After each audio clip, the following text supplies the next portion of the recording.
Olá, meu nome é Davi Costa, eu sou aluno de mestrado do Instituto de Física da USP e meu orientador é o professor Gustavo Budman. Eu vou contar para vocês sobre o paper que eu publiquei com dois pesquisadores lá nos Estados Unidos, que é o Patrick Fox e o Bogdan Dobresco. Eles são pesquisadores no Fermilab, que é um dos grandes centros de pesquisa dos Estados Unidos, e o nosso paper a gente publicou na Physical Review Letters. Só antes de falar do paper, eu queria agradecer a FAPESP, que é a Agência de Fomento à Pesquisa do Estado de São Paulo, que foi quem possibilitou esse meu trabalho. Bom, então primeiro eu quero esboçar o problema que a gente resolveu. Então, basicamente, em física de partículas, que é a minha área que eu trabalho, é, as teorias elas são formuladas usando teoria quântica de campos. E se você tem uma teoria que tem uma simetria U1, então duas condições precisam ser satisfeitas. A soma das cargas dos férmions da sua teoria precisa ser igual a zero, e a soma do cubo das cargas dos férmions da sua teoria também precisa ser igual a zero. As cargas associadas a essa simetria U1. Usando o jargão da área, a gente diz que uma teoria que satisfaz essas condições, ela é livre de anomalias. Em particular, o modelo padrão, que é a teoria que descreve os constituintes da matéria que a gente interage no nosso dia a dia, ele possui uma simetria U1 também, que é o U1 hypercharge, e essa simetria ele é livre de anomalias, nesse sentido que eu falei. Só para repetir, para vocês não esquecerem, é que a soma das cargas precisa ser zero e a soma do cubo das cargas também precisa ser zero.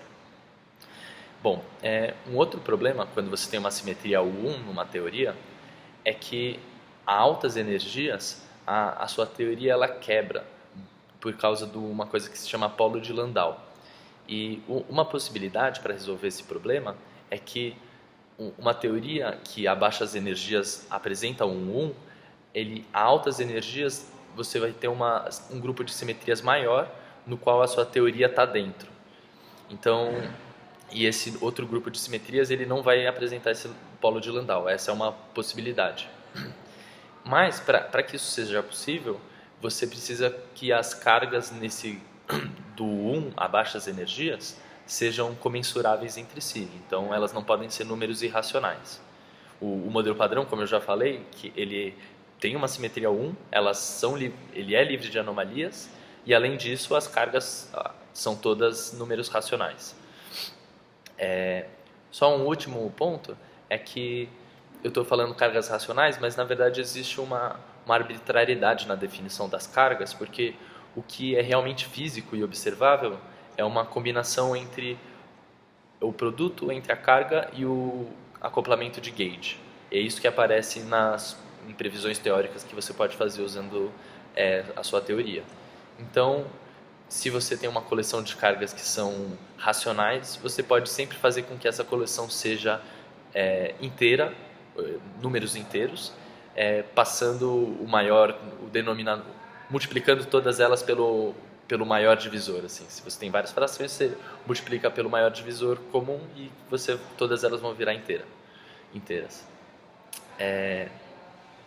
Então,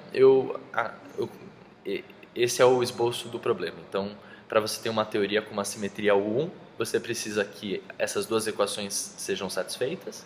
Então, que a soma das cargas seja zero, que a soma do cubo das cargas seja zero. E, além disso, você precisa que as cargas sejam todas números inteiros. Então, o resultado que a gente obteve no nosso paper foi uma parametrização para esse conjunto de equações. O que eu quero dizer com isso é que se você tem uma teoria com uma simetria U1 e essa teoria tem n férmions, então você pode escolher n-2 parâmetros inteiros, n-2 números inteiros, e daí você coloca nas fórmulas que a gente conseguiu desenvolver, e daí as nossas fórmulas vão te devolver n valores para as cargas dos férmions da teoria. Além disso, a gente mostrou que esse nosso método ele é geral. Com isso, o que eu quero dizer é que se você tem uma solução que para essas duas equações e essa solução são números inteiros, então você pode obter essa solução usando a nossa parametrização. Isso quer dizer que a gente não deixa fora nenhuma solução. Então, basicamente esse o nosso resultado. Ele é um resultado teórico e que, a princípio, ele é uma ferramenta que outros físicos vão poder usar para quando eles forem construir teorias para seja lá o que for. Assim, para exemplificar o que eu quero dizer, hoje em dia muitas pessoas criam modelos para a matéria escura para tentar explicar diferentes fenômenos relacionados à matéria escura, e uma coisa que as pessoas fazem com frequência é assumir que existe um setor de matéria escura que tem uma simetria U1. Então, nesse caso, alguém que vai fazer isso agora, ele pode usar o nosso resultado para encontrar cargas para os férmions de matéria escura, vamos dizer assim, que nessa simetria 1 que ele está postulando que existe.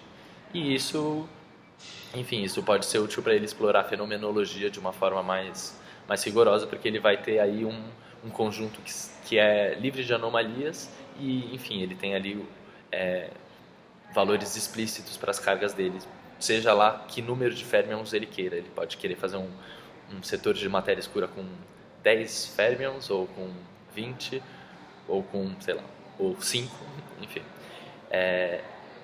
Então é basicamente isso, e muito obrigado, e tchau, tchau.